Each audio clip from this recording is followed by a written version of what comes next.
So we organized that event, Mr. Gay Pride in Uganda, which happened in 2015. And it was massive.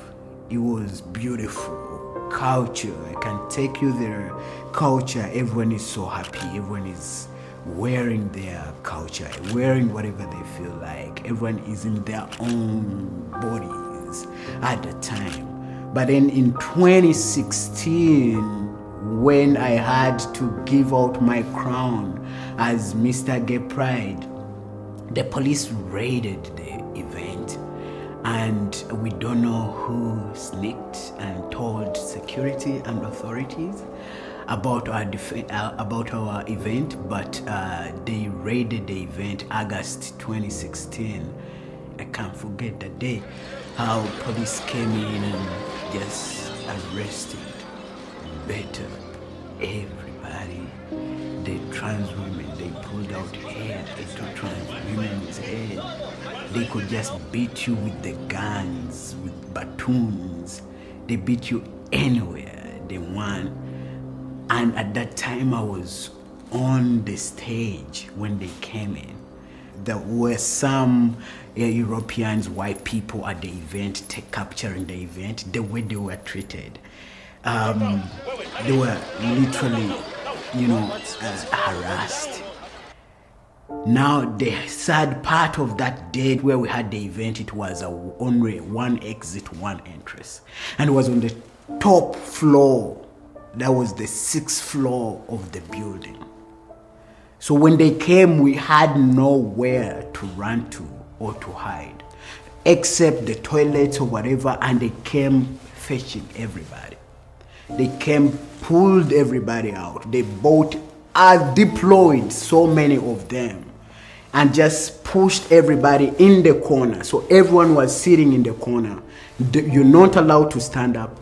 You're not allowed to move, not even speaking. You speak, they beat you just on the head, just like that. It was brutal. That night was brutal. I witnessed a gay guy who was trying to run away, jumping from the 6th floor of the building to the bottom, trying to save his life that night.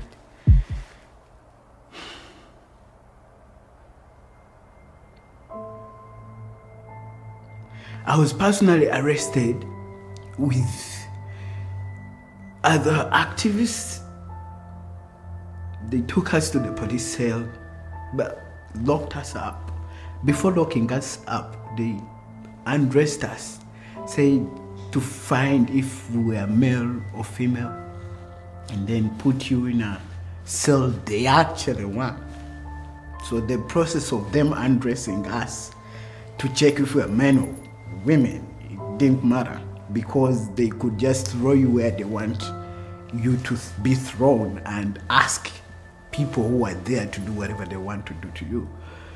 I can't tell how that impacted my entire life. I was treated, how I was harassed, violated in my own damn country. In my own damn country. And that... It was really scary, even up to now. I'm so scared. Adebayo Katiiti is still shaking. Last week, police in Uganda raided a pride event he was at. The police came in. They started grabbing people, beating trans women, beating trans men, beating us up. They checked us, touching our private parts, seeing whether we are men or women. It was really too much and so frustrating. Homosexuality is illegal in Uganda. Katiiti says life can be difficult for those who are LGBTQ. I used to get calls threatening me.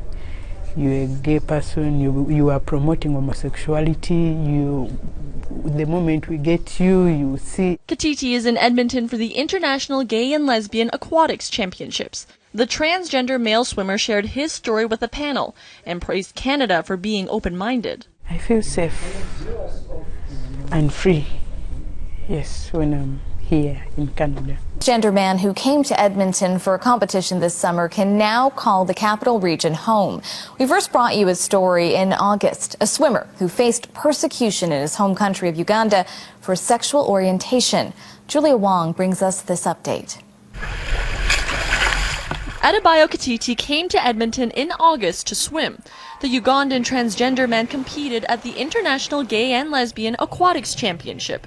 It was meant to be a short trip. While I was in Edmonton, I received more threatening messages from my family, chasing me away, calling me evil, telling me that I no longer belong to their family and that if I go back, they will kill me.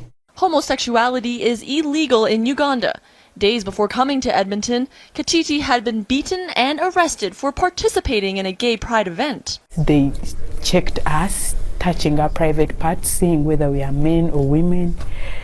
It was really too much. Katiiti decided on the day of his flight home he wanted to stay in Canada as a refugee. I decided to seek refugee status because I wanted to save my life, and my life was in danger back home. It so happened that the Pride Center of Edmonton gave us a call and referred Adebayo to our team. His bid for refugee status was successful, and Katiiti is now adjusting to life in his new home. Winter, snow, this is new for me, and I'm happy that I'm here. It really means a lot. It's like Canada really saved my life, and it was too hard for me, but now I'm free. He says it's hard to leave his community in Uganda behind, but plans to use his new life in Canada to fight for LGBTQ issues there. I'm willing to give back to Canada and help my gay community back home. Yeah, and I hope this message reached to them. Julia Wong, Global News.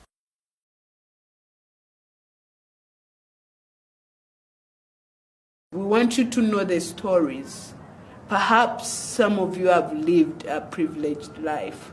Some of us have not lived a privileged life. Our life started by struggling each and every day. Knowing your identity, knowing your gender identity and hiding it each and every day. Closing that door each and every day. I just want you to know we are just starting a life, a free life where I can be me. I don't need much, actually. An organization for LGBTIQ refugees. I'm here because I need to. My name is Adebayo Katiiti, and I'm a transgender refugee from Uganda. Executive Director of Ralika, now an organization for LGBTIQ refugees. I'm here because I need to see change. I'm here because I'm very hopeful things are going to change. I'm being part of the Anti-Racism Council.